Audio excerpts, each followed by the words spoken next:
चुनावों के नजदीक आते ही कांग्रेस पार्टी के इम्तिहान खत्म होने का नाम नहीं ले रहे। 12वीं के इम्तिहान खत्म हो गए, लेकिन कांग्रेस के नहीं। हाल ही में राजस्थान की 12वीं बोर्ड परीक्षा में कांग्रेस पार्टी से जुड़े पूछे गए सवालों को लेकर विवाद हुआ था। इस मामले में अब केंद्रीय शिक्षा मंत्रालय एक्शन में आ गया है, जिसके तहत कांग्रेस सरकार की प्रशंसा वाले सवाल पूछे जाने के मामले में केंद्रीय शिक्षा मंत्रालय ने राज्य सरकार से जवाब मांगा है। चलिए आपको पूरा मामला बताते हैं।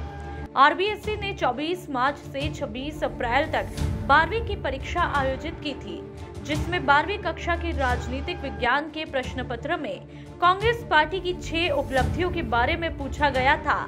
मामला सामने आने के बाद केंद्रीय शिक्षा मंत्रालय ने राजस्थान शिक्षा विभाग से जवाब मांगा है। आपको ये भी बता दें कि प्रश्न पत्र में 6 सवाल राजस्थान में सत्ताधारी कांग्रेस से, जबकि 1 सवाल कम्युनिस्ट पार्टी के विभाजन और मायावती की पार्टी बसपा से जुड़ा 1 सवाल पूछा गया था। जानकारी के मुताबिक सिलेबस में एक दल के प्रभुत्व का दौर और कांग्रेस प्रणाली, चुनौतियां और पुनर्स्थापना टॉपिक था। जानकारों ने बताया कि चूंकि आजादी के बाद देश पर कांग्रेस का लंबे समय तक शासन रहा है, इसलिए ये टॉपिक सिलेबस में शामिल किया था। परीक्षा में पूछे गए कौन कौन से सवाल थे वो भी आपको बताते हैं।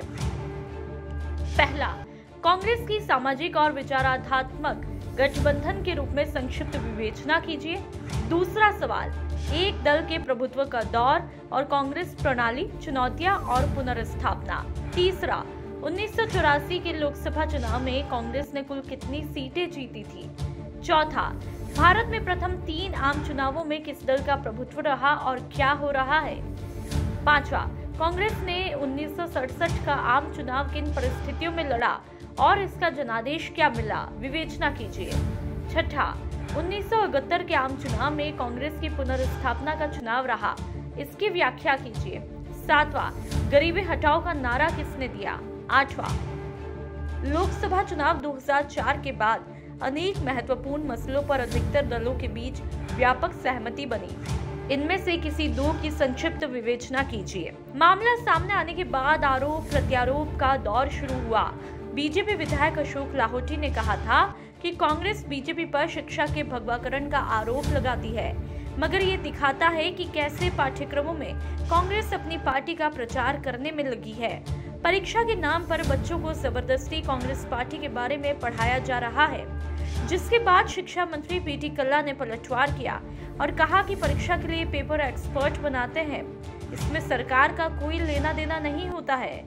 और पहले भी राजनीतिक दलों से संबंधित प्रश्न राजनीति शास्त्र के परीक्षाओं में पूछे जाते रहे हैं। एक तरफ रीट परीक्षा जैसे घोटालों की आग अभी पूरी तरह से बुझी भी नहीं थी कि अब परीक्षा में कांग्रेस पार्टी पर आए सवाल ने बवाल ही मचा दिया।